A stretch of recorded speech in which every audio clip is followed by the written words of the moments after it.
Hello everyone, I'm back with another reaction video. Today I'm watching GojiCenter again because like I said, my last vid, he's been releasing some interesting stuff. Well, the new one he released was 3 days ago and the title is called This Is What Happens When You Challenge GojiCenter.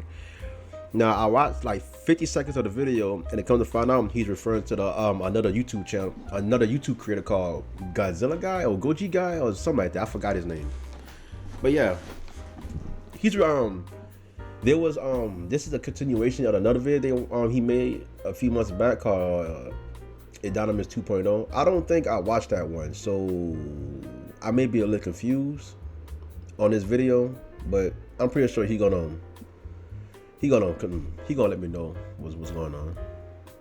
Here on GojiCenter HQ, Like, the team was I really can't minding remember if I our watched own the last one or business, not. cooking up some upcoming batches of nightmare fuel for a future episode, when this came up on our radar. Oh, don't worry, if we hadn't noticed it, plenty of other people would have, and we're all too happy to let us know. I already seen the Upon digging a little first like deeper 40 to find out what all the seconds, commotion was 40 about, a seconds. whole plethora of mentions, comments, and messages, we stumbled across a rather interesting creation. Meet Hank, a monstrous hybrid creation cooked up by the YouTuber Goji Guy and talented artist Valeria_LNX. Sporting a body covered in toxins, jaws of the dreaded Dunkleosteus, skin and eyes of a chameleon, the striking power of a pistol shrimp, and the uncanny survivability of a tardigrade. A truly terrifying creature that was custom built to destroy our Indom 2.0.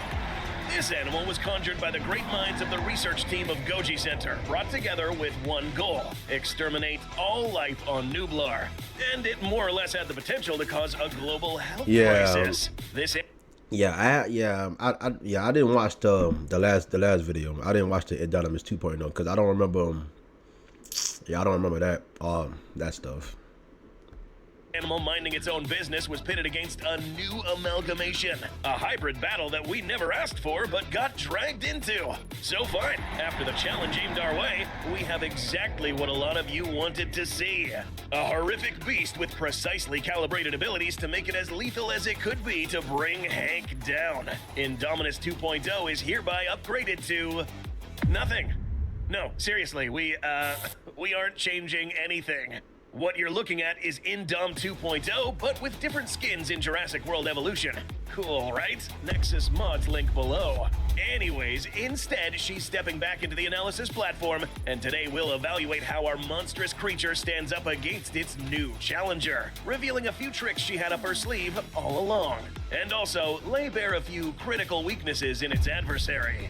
Making a hybrid doesn't mean automatically combining the best traits of both with no trade-offs. For every strength you add, you also add weaknesses. And because the dinosaurs and creatures in the Jurassic series are real animals, we can use real-life biology. After all, the Indominus Rex's fantastic ability to change color isn't something out of fantasy, like Godzilla's atomic breath, but because it has similar skin to a cuttlefish that can do that in reality. For starters, let's take a look at what we understand to be Hank's composition. Base body frame of a modified Spinosaurus, combining other entire genome sets, such as that of the Indominus, Scorpius Rex. So this entire video is revolves around Jurassic World Evolution 2, it seems. That's what it seems. It revolves around Jurassic World Evolution. Wait, I didn't even increase the size of the video. I didn't even increase the size. Hold on, let me increase the full screen. But yeah, that's what it seems. It revolves around Jurassic World Evolution 2. I played Evolution 2 a little bit, but I never really got into it. But I do know you can mix up DNA to create new creatures. So that's what this vid is all about. Custom and creatures an against entire each other. legion of animals, many from different classes. At least 20 species, and who knows what else is in there too. Recall what Dr. Wu said to Masrani. You cannot have an animal with exaggerated predator features without the corresponding behavioral traits.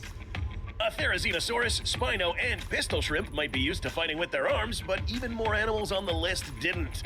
T-Rex, Giga, Dinosuchus, and a bunch of wimpy-armed Abelisaurus. Hank's instincts on how to fight with its arms is going to be messed with.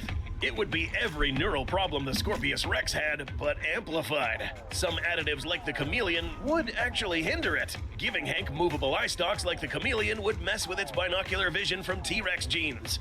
And it would compromise its own camouflage from the cuttlefish. Turns out pop culture lied here. chameleons are not actually masters of disguise as you may think. A few types can change color to hide, but most of the time these lizards reactively change color to show emotion. Mix in the chaotic mind of the Scorpius on top of everything else, and Hank would be lighting itself up like a neon sign instead of using its camo like the Indominus could. This is precisely why the total number of species in the Indominus 2.0 genome was kept small. See for yourself. Base Indominus had at least 13 total confirmed contributors to its genome. Indom 2.0 only has 9 confirmed. Reducing the number of contributors in turn increases congruity, meaning each individual component works together and lessens split instincts. But is less... Wait, hold on, wait. I'm just looking at the genome of the original Indominus Rex. 3, 4... has 9 confirmed. Reducing the number of contributors in turn increases congruity, meaning each individual component works together and lessens split instincts. But is less actually more? We think so. With a quadrupedal stance and lacking raptor-like feet or a sail, the 2.0 would be a lot more stable than the top-heavy and seemingly less balanced Hank. Based on their frames alone, if they get in a wrestling match, the Indom is less likely to go down first. To make this as fair as possible, we're going to ignore the fact that Indom 2.0 can reproduce clones of itself extremely fast via parthenogenesis, thanks to the whiptail lizard, producing an army of these animals. So we'll keep this to a 1v1 discussion. But even with this, you'll find that it will be getting easier for the Indom. How? Let's compare their jaws. Despite their tiny size, shrews use their jaws in a manner not that much different than Tyrannosaurus. With iron-reinforced teeth and a strong bite force, they chomp right through armored exoskeletons, tough scales, and mulch bone. Their method of biting down, where they crunch and thrash, works very well in conjunction with the T-Rex, who did almost the same thing. What about the Dunkleosteus-fueled bite of Hank? It all comes down to bite mechanics. Yes, Dunkleosteus has a very famous bite, but it is an attribute that the internet and pop culture have massively flubbed. PSI, or pounds per square inch, is not a very reliable way to measure biting force unless you are very careful about what you're doing. This is why some reported biting forces from this armored fish are as low as 1,000 PSI to an obscenely huge 80,000. These mostly come from bad reporting and not actual research work. This is why scientists that study how animals use their jaws rely on other measurements, like newtons. This may come as a bummer for most of you, especially the creators of Hank, but scientific research on the infamous fish determined it had a jaw strength of only around 4,000 to 7,000 newtons. Hey. That might sound like a lot, but in reality, that's half the force of a great white shark. That's one thing about GojiCenter. He will do his research before he make another vid. This guy know his he do research a lot. Like this guy, he be knowing his creatures. He be knowing them. Instead of chomping down, the dunk was built more for having its mouth open quickly to suction feed on small prey and then bite down quickly to carve into more medium-sized game. The findings of one Dunkleosteus that was attacked by another also shows this shearing bite failed to penetrate the thick armor on the fish, meaning the full-body bony armor of the Indom 2.0, courtesy from the dwarf croc, would actually resist a lot of Hank's bite. But why not factor in the bite force of the other contributors in Hank's genome, like T-Rex? Surely that will pierce the Indom's hide, right?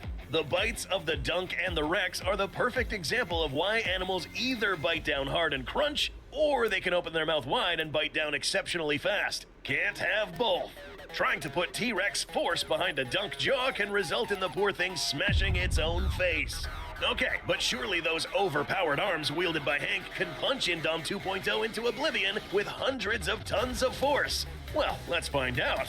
One of Hank's killer apps to try to make it the killer of 2.0 was one of the most innocuous-looking creatures in the ocean.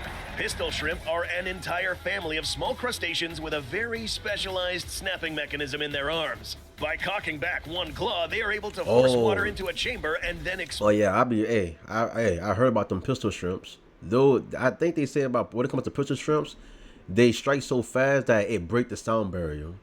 Look, I'm not sure if that's official, but that's what I've heard about them pistol shrimps. And they be breaking crab shells and stuff with their little pincers they got. explosively convert the captured water into steam to make a bubble that snaps with an average of over 700 newtons of force. An impressive adaptation for both hunting small game and defending themselves. Wait, is it pistol shrimp or was it called something else? It probably was called something else. I'm not too sure anymore.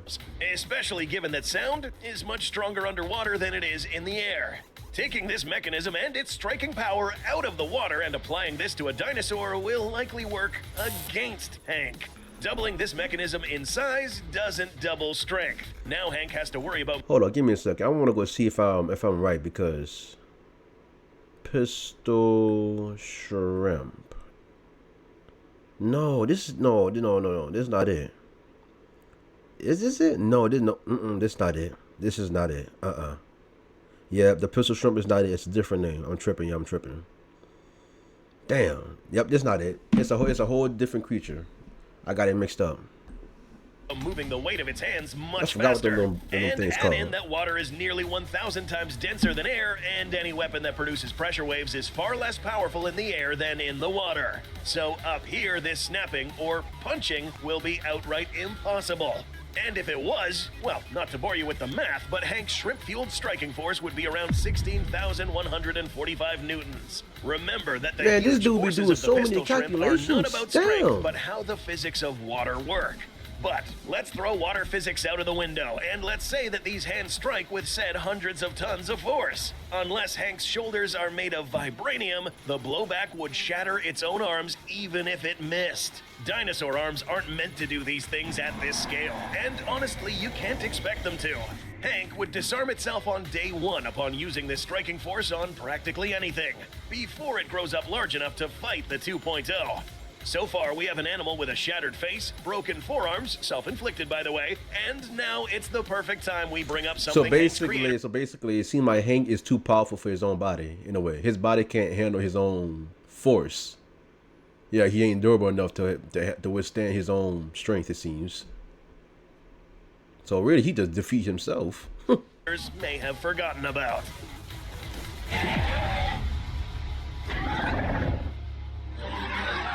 Some pretty tough animals in the genome, like the Giga, Indom, and Spino, but none of them are particularly armored nor really resistant to stabs, much less getting a sharpened metal pole shoved into them.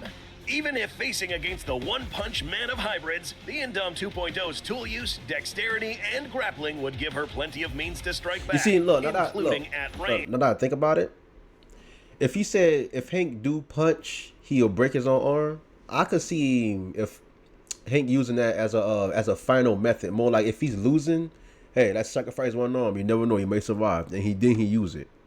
But if he uses it and it doesn't work, yeah, he just did it for nothing. Recall that the great ape genome and hand augmentations allow the Indom to make use of these effectively and with purpose. But if we're going to stick solely on weapons that aren't laying around on the floor, another one of Hank's defense mechanisms comes into play. In nature, one of the most common defenses and offenses are poison and venom. Hank comes into the fray with a modification to the oil-producing glands it has across its skin, producing a toxin that causes what is technically called intravascular coagulation. This can cause nasty blood clots if in big doses, and one snake, the Russell's viper, even uses it as a chief component in its venom. The problem? Hank got handed the wrong poison for the wrong job. Remember these two? We didn't cover this in the Indominus 2.0's rampage across Isla Nublar, but we didn't forget about Dr. Wu's first hybrid. The Scorpius Rex would be rampant enough to pick a fight against the Indom 2.0, so we'd give our hybrid a hidden edge if it ever went up against another toxic opponent. And boy, did it show up. It's a little-known fact, a favorite food of crocodilians just so happens to be snakes, including highly venomous vipers. Able to section off parts of their bloodstream to avoid circulating the toxins too far with strong antibodies, crocs can tank bite after bite from toxic prey with often little effect. And short-tailed shrews aren't just venomous in their own right, they shrug off most poisons. Their own venom can cause rapid blood coagulation and muscle locking worse than many snakes.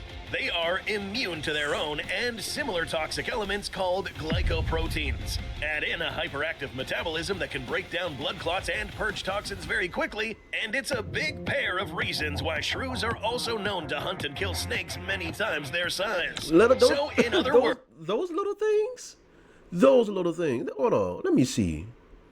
You mean to tell me those little things right here, that little thing right there, look like a mole, eat snakes? Oh, wow. Their size. So, in other words, Hank's main defense wouldn't do anything to the Indom 2.0. Blood clots just couldn't affect it enough.